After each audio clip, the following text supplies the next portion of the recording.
Hello and welcome to FPL Mate, your best mate for fantasy Premier League content for the 2021-22 season. My name is Dan and welcome to a Gameweek 28 episode of Buy, Sell, Keep, Avoid. A video that's hopefully going to be pretty useful to you guys if you are not using a wildcard, not using a free hit chip this game week. But maybe even if you are using a wildcard or a free hit chip, this might be useful to you as well. But primarily this video is for those of you who are just using transfer this week, or maybe you're going for a bench boost or a triple captain or something like that, but you are using your transfers to get your desired team this week. Hopefully this is really going to help you out. If it does, please do leave a like. Really massively helps out the channel. And of course, subscribe if you love FPL content and you want it in your YouTube feeds every single day. There we go. Without further ado, guys, let's have a look at the rules of the video.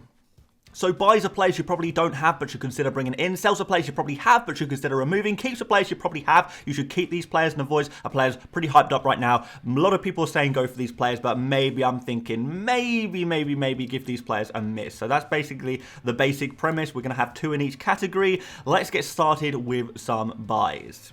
So our first buy is Antonio Rudiger. Chelsea defenders have got to be at the top of the shopping list right now. Not only do Chelsea have an amazing run of fixtures from now until the end of the season, but if they beat Luton Town in the FA Cup on Wednesday evening, they will have a double game week this week. Since I think it's really likely to happen, I'm going to put on screen right now, guys, what Chelsea's double game week 28 will be or will look like, which is Burnley away and Norwich away. Two phenomenal games and super likely clean sheets. Now, I know Chelsea kind of went off the boil defensively a few months ago, but across all competitions, they do seem to have clawed it back. And I think going into this final run of fixtures, they're going to keep plenty of clean sheets. And I think having a Chelsea defender will almost be an essential thing to do. It's just a case of picking which one you fancy. My three favourite picks from the Chelsea defence include Thiago Silva, a solid defender who is great for bonus points and the occasional set-piece goal, but at 37 years of age, I do worry about the occasional rotation. And Reece James, who I like as a longer-term pick for his creativity and his shooting from open play, but right now I think his minutes will be limited as he's only just returning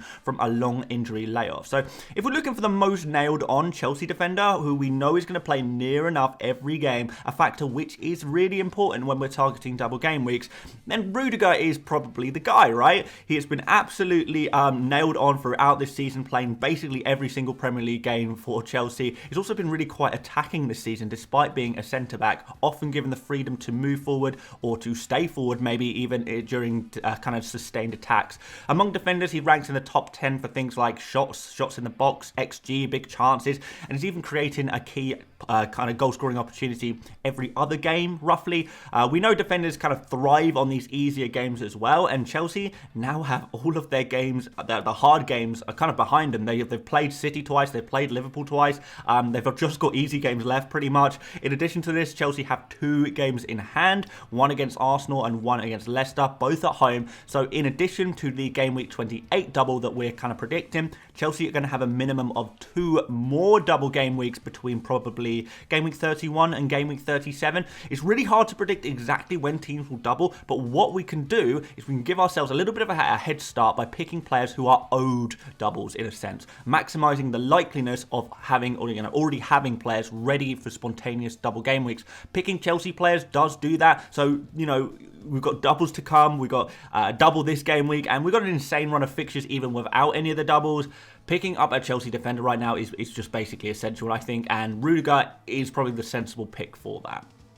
My next buy is Joe Willock. Now, as some of you guys will know, Newcastle have a beautiful double-double, playing 4 games in the space of 2 game weeks, where, a lot of the other teams are playing 2 or 3 games. Newcastle have 4. That's obviously pretty huge, and something I kind of mentioned in yesterday's video is that I think we need to start changing our attitude a little bit towards Newcastle and their assets. Normally, they're kind of all avoids. Newcastle are, they're a team that don't score too many goals outside of, like, Callum Wilson, and they've kind of been known to concede a lot of goals as well, but that does seem to be finally changing under new ownership and new management. They've signed some good players, they have absolutely rocketed out of the relegation zone, and they've kind of gone under the radar, having won 4 out of their last 5 Premier League games, drawing the other one as well. So in terms of form, only Liverpool are getting better results. That's pretty wild when you think about it. Newcastle have literally the second best form in the Premier League right now. So if you're brave, now could be a really good time to take advantage of that form, particularly with these doubles coming up.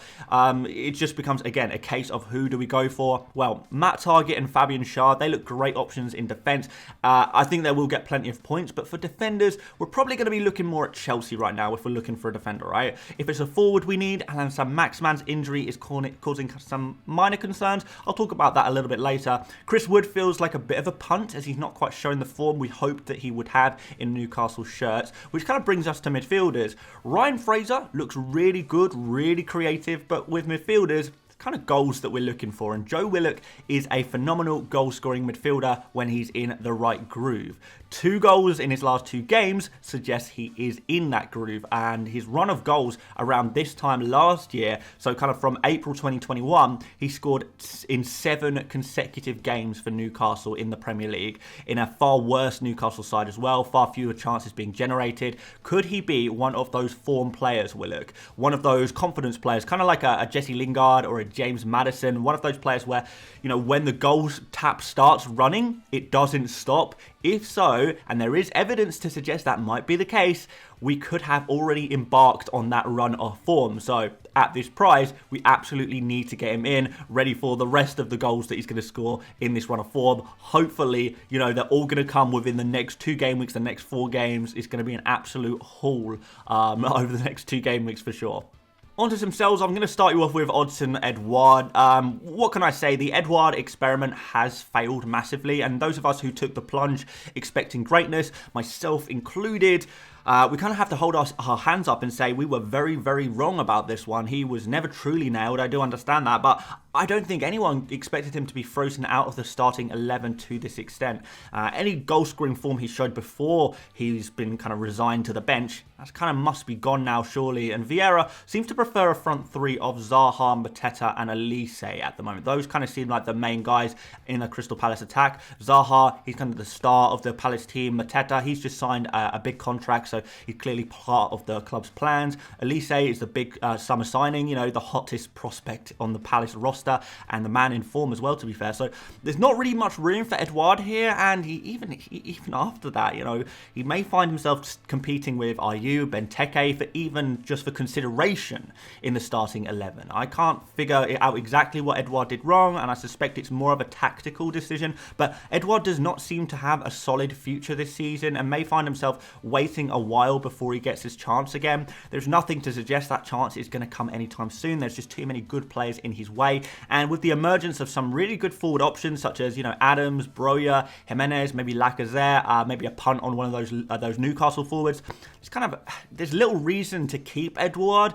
I myself sold him last game week. I'm very happy with that decision, and I kind of encourage you guys to do the same. The next sell is Bruno Fernandes. Manchester United's epic run of great fixtures has finally come to an end. It feels like a long time ago where we were kind of hyping up this United fixture swing between game week 15 and game week 27. This run of fixtures just looks so good, but I can't help feel a little bit disappointed in the performances of some of their assets during this time. There was rotation, changes of management, tactics being changed as well, unexpected results, a plethora of very low scoring games during that time, and although there were a few nice moments from players like Bruno, I guess, overall it was a failure. And now that the good fixtures are firmly in the past, we've got City next, Spurs, and then a likely blank in the next 3, it's really difficult to justify keeping any United players. It's just not looking good. They've got no games in hand, which is always a factor right now, so don't expect any more double game weeks anytime soon. And even the fixtures after this bad run, it's just not great. United, they're just simply not good enough FPL assets to justify their high cost in the current fixture landscape. So if you've got players like Bruno, Ronaldo, even Sancho, despite his improved form, it's surely selling time. Ronaldo makes a great sacrifice for a player in the hot form of Kane. You know, as for midfielders, a straight swap of Bruno to Salah or Son maybe, that looks really good right now, but both Salah and Son, they double in 29, so that could be a good move to have them ready for their game at 29 double. But also, There's loads of other double game week midfielders to look at this week. If you want to be more aggressive and are happy to downgrade and leave a little bit of money in the bank, you can downgrade your Bruno to a Coutinho or a Rafinha, for example. That could yield a lot of points in the immediate future. Both players are prime captaincy candidates for 28 too. So with United players, particularly Bruno, we have a case of very little reason to keep. A lot of mouth-watering prospects to reinvest that money in, particularly with all the double game week coming up. If you're a Bruno owner, a Ronaldo owner, maybe a United defender owner as well, I think it's a very easy time to sell this week ahead of the impossible game versus Man City. My next keep is Jarrod Bowen. This might be a slightly controversial one, but I guess that's good since that's what I think buy, sell, keep, avoid is all about, really. But I think the current #1 most sold player so far this game week is actually a keep. And now, I kind of understand why people are selling. As I kind of mentioned, Rafinha, Coutinho, Willock. There are just so many good midfielders to bring in right now with double game weeks who all kind of sit in the pretty much the same price range as our good friend Jarrod Bowen. And even though I don't want this YouTube channel to turn into a Bowen propaganda page, I kind of feel like we are already there. We may as well steer into that particular crash. Bowen hype squad, let's go. No regrets. I just think this is such a good football player. I hyped him up so much in preseason as the FPL asset to watch. I claimed that he would be essential around December, and I'm going to continue this trend. Why not? Because you may not know this, but because neither did I until today. I actually kind of looked at this, but Jarrod Bowen is the 3rd highest scoring player in FPL this season. 8 goals and 13 assists in 27 games. Most of these returns coming more recently as well. Only Salah and Trent have outscored Bowen so far this season. He's on a similar point scoring level to Trent, Cancelo, Son, and yet, particularly for his position, he is so much cheaper. Imagine if I were to tell you to sell Trent or Cancelo right now. You'd call me crazy. Imagine if I was to say sell Son if Son costs just 7.1 million. Again, that would be craziness, right? I just don't think there's any strong reason to sell Bowen, assuming you have, a few other worse midfielders that could just as easily be sold. And I know Bowen has blanked twice now, but it's definitely not due to poor performances. He's still playing really well. He could have easily scored in each of his last 2 games. He's looked phenomenal and has been West Ham's primary goal scoring and creative threat in pretty much every game he's played for months. And let's not forget that before the last 2, he got back-to-back 10-plus pointers. So I'm going to be an advocate for form over fixtures here, and you know what? I don't even think that Villa game is too bad either. Depending on your chip strategies, I think it might be a really good idea to just hold on to Bowen. He's too good to let go, and you just know for sure you're going to want him back. My next keep is Alan Saint-Maximin. Lots of people are selling Saint-Max this week. Again, I kind of understand why. It's this tangy cheese Dorito of death that is floating next to his name, also known as the 50% injury flag. But from what I've read, this doesn't seem like a long-term injury at all, and the guy has 2 double game weeks in a row. If fit, you already know he's literally one of the best FPL assets to own right now. So at the very least, I feel like you absolutely must keep him until we hear from Eddie Howe in the press conference later this week. Because if he ends up being fit, you're going to massively kick yourself if for selling him too early. But even without that update, I think there is a cause to be optimistic about Saint-Maximin being available for the next game against Brighton.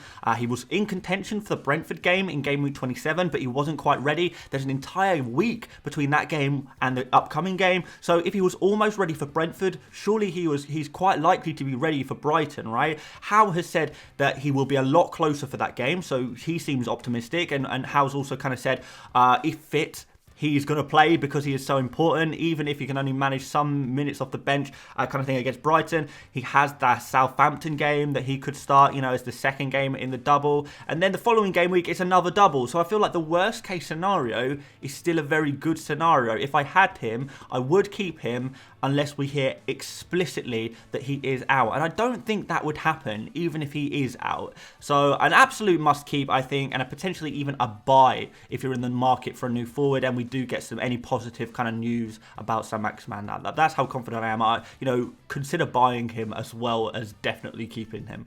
Finally, some avoids. We'll start you off with Bukayo Saka. So this one feels a little bit premature, if I'm honest, this buy. So kind of therefore is in the void. It doesn't seem aggressive enough. I see people are kind of happy to sell Bowen and then are buying Saka. If you want to be aggressive and target double game week players, then do it. I think that's the best course of action right now. It seems really beneficial to use your transfers and even take hits to target the latest set of double game week players each week. And even though Saka has decent form and a decent fixture against Watford, he simply has not got the same point scoring potential as the double game week midfielders in this same price bracket. He doesn't. You can't honestly tell me that Saka versus Watford is just as good as Coutinho versus both Southampton and Leeds, Rafinha versus both Leicester and Villa, or Willock versus Brighton and Southampton. Those fixtures are arguably just as easy as this Watford game individually, the one fixture that Saka has. But these players get a baseline of 4 points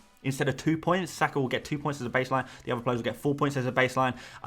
2 opportunities to score goals, assists, and 2 rounds of bonus points as well to take advantage of. So it's the same situation pretty much every week. People go for single game week players when there's perfectly good double game week players to take instead. And I will never fully understand it because I don't know, maybe it's because Saka is a big name, plays for a big team. Watford are typically known as a bad team. I just think if we're playing a game of odds and chances of points, it's a no-brainer to avoid players like Saka and Kulusevski, for example, this week. Maybe Kane, Salah, Son, huge hitting players. I kind of understand why you'd go for them despite their lack of doubles, but Saka, not this week. Wait one more game week and get him then, because in game week 29, Saka becomes a great pick. A double game week and then, one of a few players who doesn't blank in 30. But why not buy a double midfielder this week and then switch to Saka next week? Short-term thinking is really paying off right now, and planning too far into the future and ignoring the potential points right in front of your eyes could be a serious regret.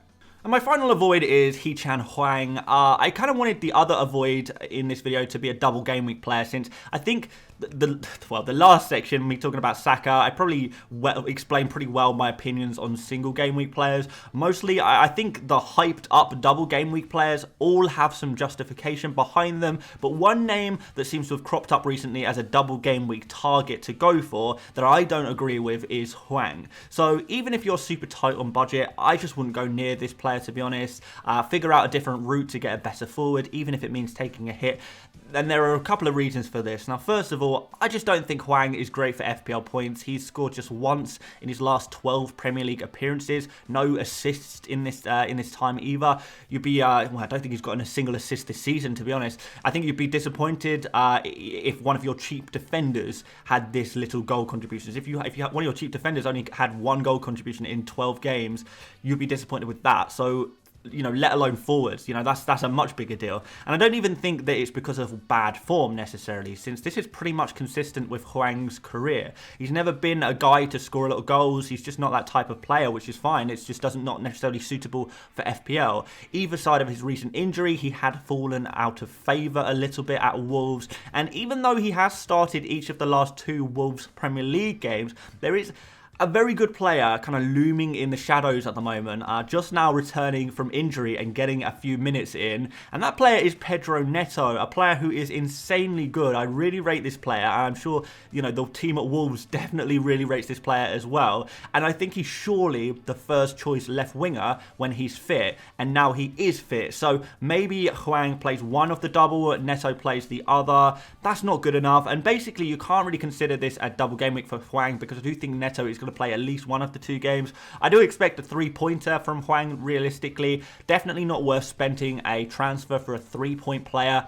And after that, he could see his minutes seriously limited. Broja is a kind of very similar price. I think he's only 0.1 more expensive. Go for him. Even like Dennis or Joe Linton, I kind of prefer those in the cheap forward range. Even if you could do a little bit better, maybe go for Che Adams. I really actually like the pick of Che Adams at the moment, so definitely one to consider there as well. But basically, Huang is just a player that I wouldn't be too interested in. And I've seen a few of you guys talk about him, and I don't think he's the one, to be honest. So in summary, once again, it's one of those weeks where we can mostly boil our transfer strategies down to a very basic concept. Buy and keep players with a double this week, which includes Chelsea if they beat Luton tomorrow. Sell and avoid players without a double this week. That's probably a little bit broad. I still like single game week players like Salah, Kane, possibly Son, but I would personally edge towards focusing on the game week 28 doublers. Game week 29 doublers, they can wait till game week 29. You don't need them right now. And as one final note, if you're planning on a game week 30 free hit, maybe consider Villa, Wolves and Leeds players who we know have a double now and also have a guaranteed fixture in game week 30. And one final note, guys, I would save transfers until after the FA Cup games have concluded, as that will give us a much better lay of the land in terms of future doubles and blanks. I will update you guys as much as I can on this YouTube channel and over on Twitter and Instagram about where the doubles and blanks are likely to fall, because there's going to be a lot coming up about soon, and we're going to find out with the conclusion of the FA Cup round, or the latest FA Cup round. So there you go. Thank you so much for watching this video. If you did enjoy it, please do leave a like. Please do subscribe if you're new around here. Massively appreciated. Lots of videos to come this week. I know you guys want a free hit video. That will be coming. I know you guys want a wildcard video as well. I'll see what I can do about that one. We've got 100 experts to come. We've got my team selection to come. We're going to do at least 2 streams before deadline as well. So, yeah, content crazy, guys. That's what these double game weeks and, you know, this big part of the season is all about at the end of the day. So, yeah, hopefully you guys will be joining me for that. But aside from that, guys, thank you so much for watching once again, and I will see you later, mates. Bye-bye.